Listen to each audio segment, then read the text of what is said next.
Hi, my name is Darren Ward, and I'm here today to show you how to assemble C&D's premier pickleball net system. The first thing that you do when your package arrives is take it to the place that we'd like to have it set up. And what I do is I lay out some kind of a blanket or towel or something like that, so when you unpackage it, it ends up being where the pieces don't get scratched up when you're trying to assemble them. So what you'll need for assembly is a 1/2 inch wrench, a 3/4 inch wrench, and then you'll have an Allen wrench, which is also provided. And those are the main three tools that you'll need in order to assemble your unit. So as you can see here, I've laid mine out. I just kind of put it in the row how it normally is going to be put together. The short middle section, and then your two in longer sections.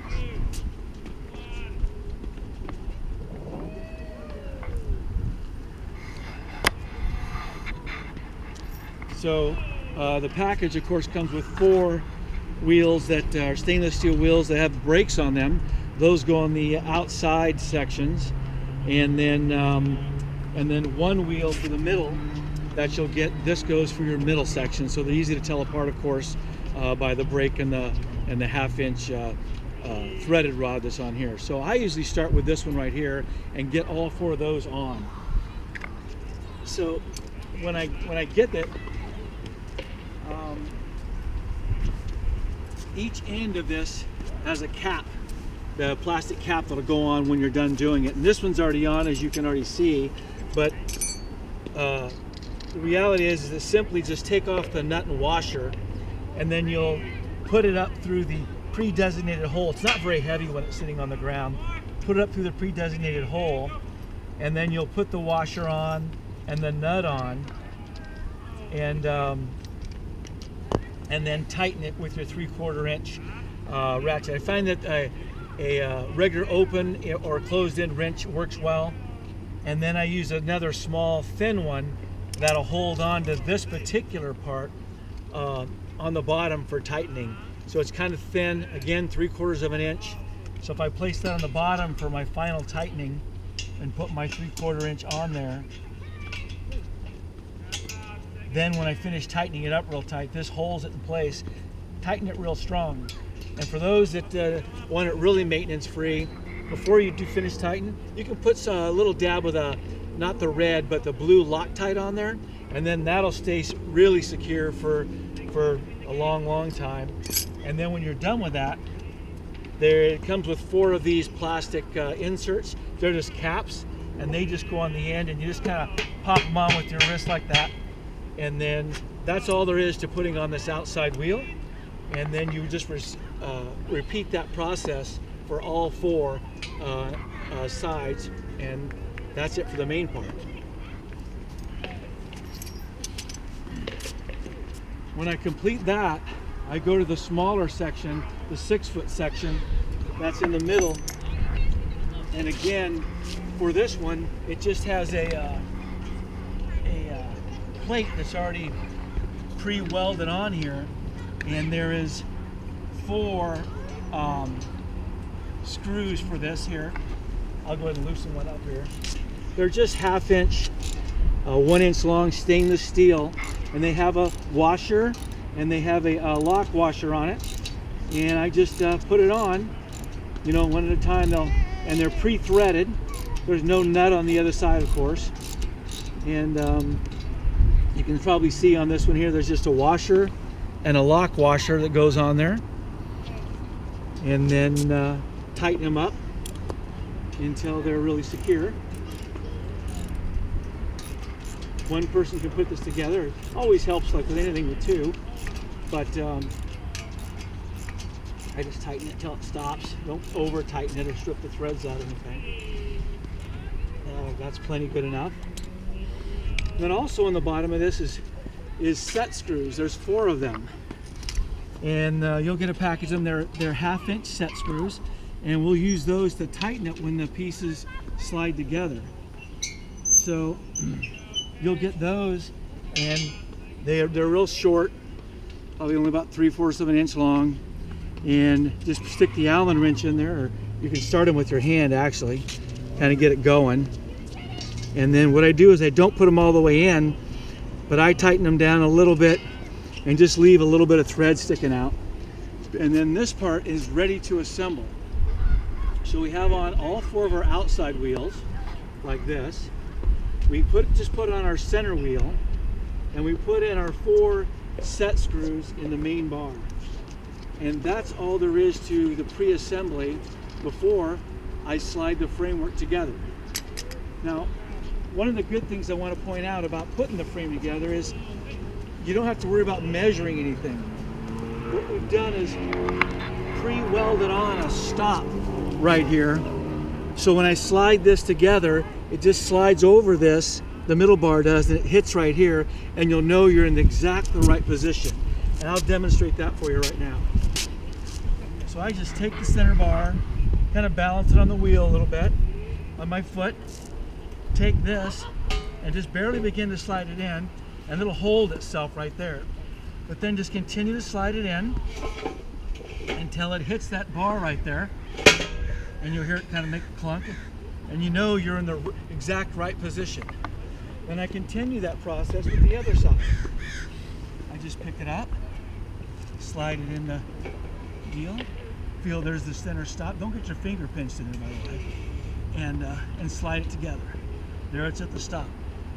And then the only remaining part due to putting together the frame is to take that Allen wrench we talked about and put it inside the set screws, and then take those and then finish tightening them up.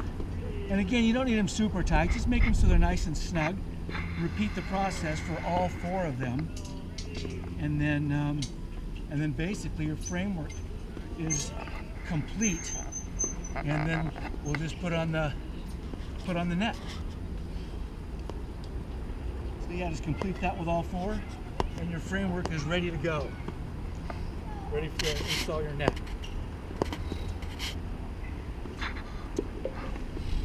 So on the net, again, I already have it pre-laid out. What you want to do when you get your net is the end with a loop on it. It has the loop still attached to the cable. That goes over to this end where you don't have the brass crank. And I simply just kind of lay it over there if you're just one person like myself, and hook it over the pre-designated attachment knob there, and then just let it rest right there. So then when I come down to this end,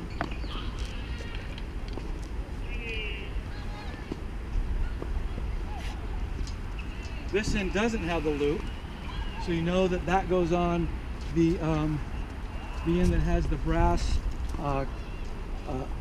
tightening gear in it, and I just stick it right in. There's a hole right here. I don't know if you can see it or not, but in that hole, that's where it's going to take a bite. So I stick the end in there, and it'll stay in there pretty much.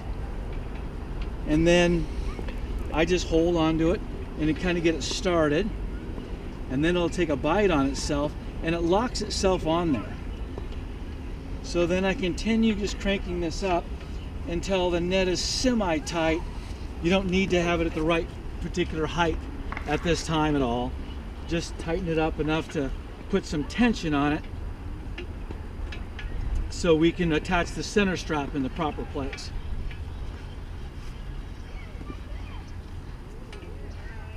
There, that's pretty good. So now that's on there and secured. And then you want to put on your center strap. So if your net is not quite in the right spot, you can simply come to one end or the other and slide it over, so kind of put the middle, so it's about equal distance on each side, which is just a couple inches from each side. And then the center strap that we have works just like a tennis net if you're a tennis, from a tennis background. But basically I just lay it over the top, about in the center, and we can readjust this anytime we want. And since our nets are 31 inches instead of 36, they're up off the ground. And what I do is come up about 4 or 5 of these squares from the bottom.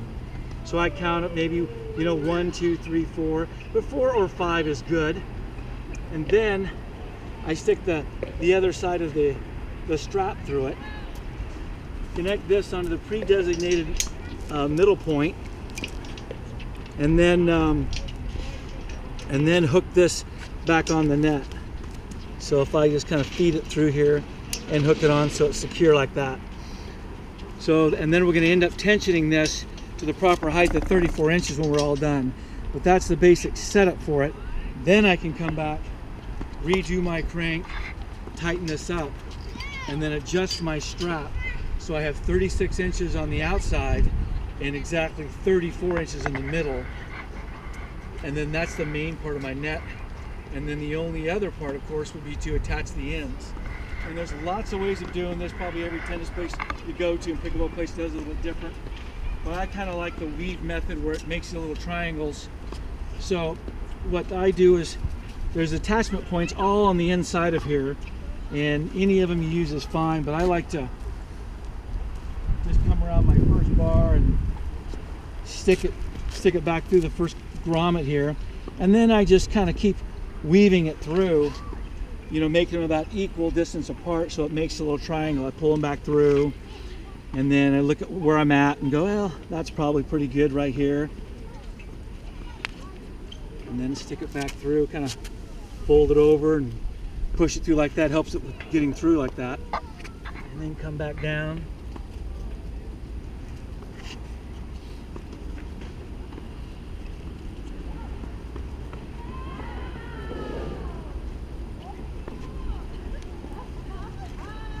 And eventually it comes over through the last one. And I just bring it back around over here and come back up through my last grommet and then tie it off securely. And then I repeat the process on the other side. It keeps for a nice clean look on this side where of course the ball can't go through, and tighten it all up. Repeat the process on the other side. And then that's the basic setup for it, besides you tightening up, making sure your measurements are the correct height in the middle with your middle strap.